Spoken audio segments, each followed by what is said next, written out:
आज के वीडियो में बैगिंग तकनीक को चित्र सहित समझाएंगे। तो पूरी जानकारी के लिए मेरा पूरा वीडियो लास्ट तक देखिए और यदि अभी तक हमारे चैनल को सब्सक्राइब ना किया हो तो सब्सक्राइब जरूर कर लीजिए। चलिए सबसे पहले जानते हैं कि बैगिंग तकनीक क्या है। तो देखिए, बैगिंग में उस पुष्प पर आवरण लगाया जाता है जिसपे से नर अंग निकाल लिए गए हों।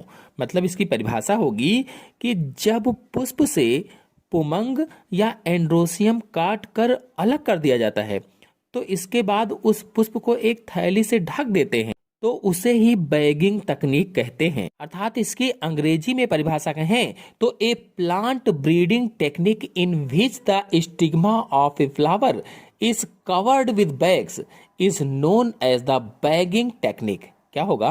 ए plant breeding techniques in which the stigma of a flower is covered with bag is known as the bagging technique. अब यदि आपके मन में प्रश्न हो कि उसे ढकते क्यों है या ढका क्यों जाता है, तो ढका इसलिए जाता है ताकि किसी दूसरे पुष्प के परागकण इस पुष्प या फ्लावर पर ना पहुंच पाए, इसीलिए इसको थैली से ढक देते हैं। अब देखिए, जिस पुष्प को ढका गया था यानी उसके पुंकेसरों को निकाल कर या उसके एंड्रोसियम या पुमंग को निकाल कर ढका गया था, वो कुछ दिनों बाद मैच्योर हो जाएगा, यानी उसका वर्तिकाग्र या स्टिग्मा कुछ दिनों के बाद परिपक्व हो जाएगा।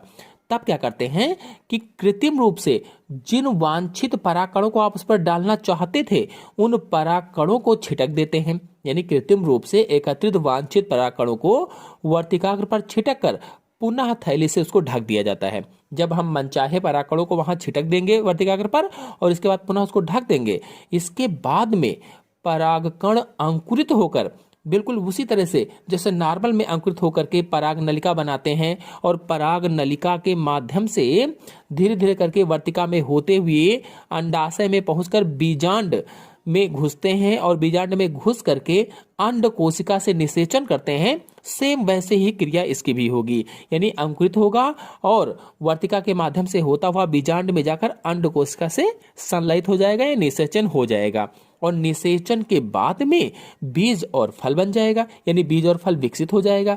तो इसी तकनीक से फसल की उन्नत प्रजातियां विकसित की जाती हैं, अच्छी अच्छी प्रजातियां बनाई जाती हैं और ये अधिक उत्पादन करने वाली प्रजातियां होती हैं, रोग प्रतिरोधी प्रजातियां होती हैं, कीट प्रतिरोधी प्रजातियां होती हैं।